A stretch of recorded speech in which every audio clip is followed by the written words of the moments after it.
Alors bonjour et merci de vous joindre à moi ce matin pour parler de ce qui a fait la une en business cette semaine. Je suis Amelia Marta Naskitimbo. Le sommet du groupe des 7, communément appelé le G7, a pris fin en début de cette semaine. J'aimerais me focaliser sur l'information concernant les financements en faveur des femmes africaines entrepreneurs. Un fonds qui vise à combler le déficit de financement de 42 milliards de dollars entre les hommes et les femmes entrepreneurs. Doté de 300 millions de dollars américains, l'initiative AFAWA est un dispositif de partage des risques financé par la Banque africaine de développement. Dimanche, les chefs d'État des pays du G7 ont approuvé un prêt global de 251 millions de dollars. La France, à elle seule, s'est engagée à hauteur de 135 millions de dollars. Alors, les femmes représentent environ 70% du secteur informel et seulement 40% des PME, ce qui signifie qu'elles sont très désavantagées en ce qui concerne l'accès aux prêts pour faire croître leurs entreprises, comme l'explique Gerlande, une commerçante de Pointe-Noire. Les microfinances sont là pour nous aider, nous les commerçants. Mais aujourd'hui, les gens n'achètent plus la marchandise comme par le passé. C'est ce qui fait que prendre un crédit, c'est se mettre la corde au cou. C'est là tout le problème. Si ces microfinances peuvent revoir leur taux d'intérêt, ça pourrait nous permettre de mieux nous organiser. Pour avoir accès à ces fonds, il faut avoir une entreprise productrice. C'est un piège. Une entreprise productrice, c'est cette entreprise qui fait des profits et qui a des perspectives de croissance.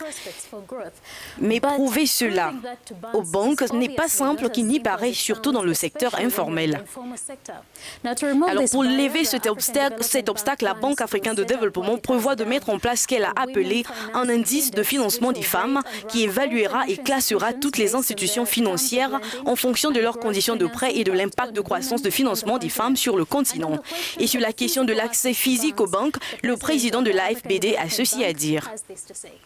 Je peux vous dire qu'on va engager tous les écosystèmes, le système financier en Afrique, dans les villes, dans les villages, les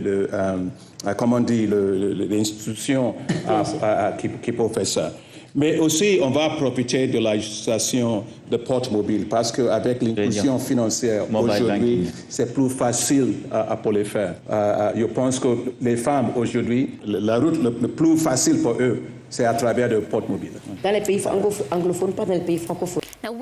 Avec le mobile banking, Adesina a déjà montré son admiration pour des services transformationnels comme M-Pesa et au Kenya. L'Ouganda est un autre pays, par exemple, où les banques ont réalisé qu'il existe un avantage concurrentiel dans le domaine des services bancaires mobiles. Mais comme l'a souligné à juste titre Angélique Kidjo, les différentes sous-régions du continent ont des approches différentes et ont besoin de solutions différentes. Et puis, il y a une autre chose que j'ai réalisée quand j'ai parlé à des femmes du marché. En raison des obstacles du quotidien, certaines femmes entrepreneurs doivent être rassurées avant d'envisager des aides financières comme l'AFAWA. Parce que ça ne m'intéresse pas et je n'ai jamais aussi essayé. Si j'ai cette opportunité, je peux essayer. Si on m'explique comment ça se passe, je peux essayer. S'il y a l'avantage aussi, si je peux avoir un avantage sur ça, je peux essayer. Angélique Kidjo, 3 fois lauréate du Grammy Award, est reconnue comme l'un des précurseurs de l'initiative. Elle dit qu'elle a eu l'idée en parlant aux femmes du marché dans sa ville natale de Cotonou. Elle-même, petite fille des vendeuses du marché, s'est engagée à donner des mots de tête au président jusqu'à ce que l'initiative de l'AFAWA produise des résultats concrets. Écoutez. Parler, ça ne coûte rien. Agir, ça coûte de l'argent. Et si on n'agit pas, les choses n'avanceront pas. Moi, je vous dis, la raison pour laquelle je suis là, c'est justement ces femmes-là. Je suis ici aussi pour être... Vous savez très bien que je serai la garante intraitable des engagements de ce sommet. Chaque année, l'AFAWA octroie des crédits à hauteur d'1 milliard de dollars américains aux femmes africaines entrepreneurs pour les 5 prochaines années. L'initiative a été lancée en 2016 en Zambie par les chefs d'État africains et confiée par la suite à la Banque africaine de développement. Si elle est bien mise en œuvre, cette initiative transformera les entreprises, les ménages et le commerce africain et permettra à un grand nombre de femmes africaines de se prendre en main.